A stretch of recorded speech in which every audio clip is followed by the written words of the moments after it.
सेमरा भूमिहारी टोला निवासी संजय ठाकुर, जो कि अरेराज अनुमंडलीय व्यवहार न्यायालय में एक आदेशपाल थे, यानी कि एक कोर्ट कर्मी थे। वे यहाँ कार्यरत थे और आपको बता दें सुबह को वे अपने घर से ड्यूटी पर आ रहे थे। इसी व्यवहार न्यायालय के गेट पर आप देख सकते हैं सीधी लाइव तस्वीरें। यहीं पे उनकी निर्मम हत्या गोली मारकर अपराधियों के द्वारा कर दी जाती है। आप तस्वीरें देख सकते हैं, यहाँ खून के छींटे लगा हुआ है और ये शायद उनका चप्पल है जो पहने हुए थे। अपराधियों के द्वारा उनकी निर्मम हत्या कर दी जाती है गोली मारकर दिन दहाड़े। जबकि यहाँ इस अनुमंडल कार्यालय परिसर में आपको बता दें यहाँ पुलिसों की भी तादाद लगी रहती है। यहाँ पुलिस जो है ड्यूटी पर रहते हैं और दिन दहाड़े एक कर्मी की जो व्यवहार न्यायालय में कार्यरत है उसकी हत्या कर दी जाती है। ये कहीं ना कहीं पूर्वी चंपारण जिले के पुलिस प्रशासन पर एक सवाल खड़ा करता है। हम यहाँ के इस व्यवहार न्यायालय के जो अधिवक्ता हैं, हम अधिवक्ताओं से मिलेंगे, इस व्यवहार न्यायालय के जो कर्मी हैं उन कर्मियों से मिलेंगे और जानने की कोशिश करेंगे कि इस तरह की घटनाएं उन लोगों के सामने हुई थी, उस समय का दृश्य कैसा था, उस समय का मंजर कैसा था। यहाँ कैमरे पर हमारे उपस्थित कुछ लोग हैं, इनसे हम जानने की कोशिश करेंगे, इन लोगों से हम जानने की कोशिश करेंगे कि कैसे अपराधियों के द्वारा घटना को अंजाम दिया गया है। क्या नाम हुआ सर? श्री राम पटेल। अच्छा, आप घटना के समय थे यहाँ? नहीं, यहीं पे उनकी हत्या? हाँ यहीं पे हुई है, लेकिन हमको आपका शुभ नाम क्या है सर? मेरा नाम आशुतोष मिश्रा हुआ। अच्छा जी, मैं अधिवक्ता हूँ। अच्छा, आप अधिवक्ता हैं जी जी। और ये सहायक सचिव अनुमंडल विधिक संघ अरेराज। अच्छा, कैसे उनकी जो संजय ठाकुर थे आदेशपाल थे व्यवहार न्यायालय में, उनकी हत्या अपराधियों के द्वारा कैसे कर दी गई? देखिए, हम लोग आए 10 साढ़े 10 के आसपास में आए हम लोग, तब तक इनको गोली लग चुकी थी। अच्छा, यहाँ आने के पहले गोली यहाँ लग चुकी थी। जब हम लोग आए तो आनंद फानंद इनको उठाकर हम लोग टेम्पू से हॉस्पिटल अरेराज ले गए और राज्य अनुमंडल हॉस्पिटल में उनका मैंने ट्रीटमेंट हुआ, प्राथमिक उपचार हुआ। लेकिन वहाँ की व्यवस्था हमारे राज्य अनुमंडल हॉस्पिटल की व्यवस्था अच्छा नहीं है, जिसके चलते मैंने अच्छा उपचार रेफर कर दिया गया और रेफर करने के बाद वो मोतिहारी हॉस्पिटल में जाकर दम तोड़ दिए। इलाज के दौरान उनकी मौत हो गई। तो ये एक बड़ी सनसनीखेज और दुखद घटना पूर्वी चंपारण जिले के अरेराज अनुमंडलीय व्यवहार न्यायालय से निकलकर सामने आ रही है, जहां दिन दहाड़े अपराधियों के द्वारा एक आदेशपाल की हत्या कर दी जाती है। आपको बता दें इस घटना को लेकर के, इस घटना की जांच पड़ताल करने के लिए जिले के पुलिस कप्तान डॉक्टर कुमार आशीष व्यवहार न्यायालय में पहुंच चुके हैं और घटना की जांच अपने स्तर से कर रहे हैं। हमारे कैमरे पर मौजूद है पूर्वी चंपारण जिले के अरेराज अनुमंडल के व्यवहार न्यायालय के एक सीनियर अधिवक्ता। हम इनसे जानने की कोशिश करेंगे कि इस तरह से घटनाएं घटित हो रही है, इसको लेकर के इनका क्या राय है। सर, आज अरेराज अनुमंडल के ही व्यवहार न्यायालय के मेन गेट पर ही व्यवहार न्यायालय के आदेशपाल संजय ठाकुर की निर्मम हत्या अपराधियों के द्वारा दिन दहाड़े कर दी गई है। सर, इस दुखद घटना को लेकर के आप क्या कहना चाहेंगे? यह घटना काफ़ी दुखद है और यह हमारे चंपारण में अरेराज की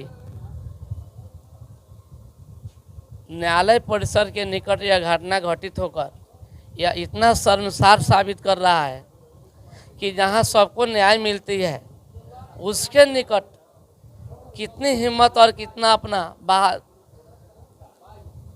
अपना आपराधिक ताकत दिखाते हुए इस न्यायालय के निकट आकर के अपराधियों ने संजय ठाकुर जैसे एक निर्दोष, ईमानदार, कर्मठ व्यक्ति के साथ गोली मारी है।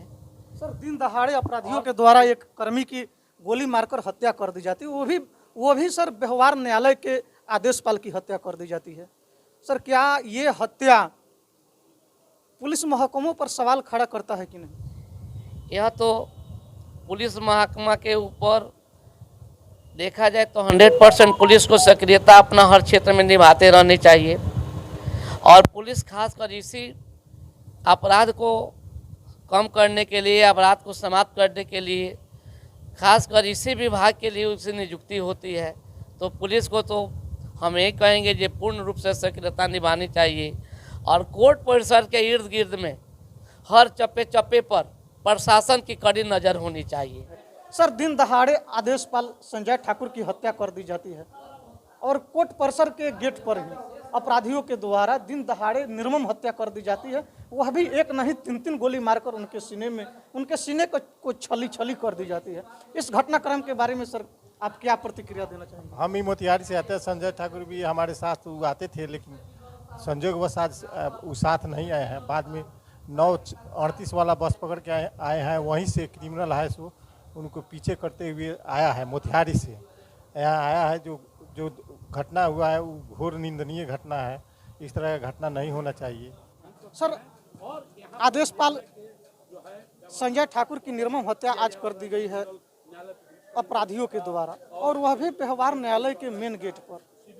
सर, क्या कहना चाहेंगे इसके बारे में? हम तो यही कहना चाहेंगे कि अगर ऐसी घटनाएं घटती है तो लोगों को न्याय से विश्वास उठना शुरू हो जाएगा। जब न्याय क्षेत्र में काम करने वाला व्यक्ति ही सुरक्षित नहीं हो तो स्वतंत्र रूप से न्याय मिल नहीं सकता है।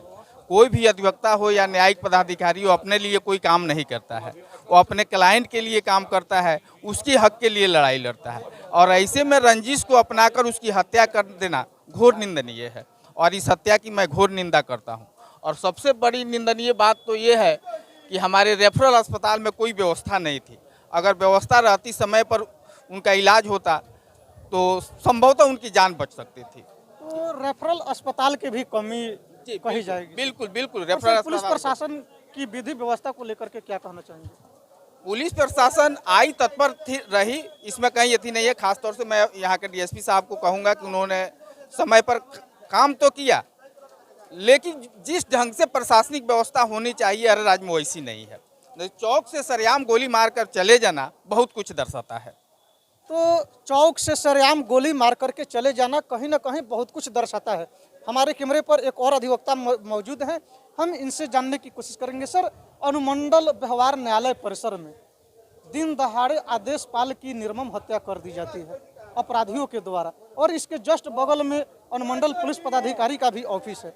सर, क्या कहना चाहेंगे इसके बारे में? यह तो जो है माने बहुत शर्मनाक बात है। यह प्रशासन के लिए चुनौती है। पहले पत्रकार की हत्या हुई थी आपके और अनुमंडल में, हत्या करके लाश बिक दिया गया था।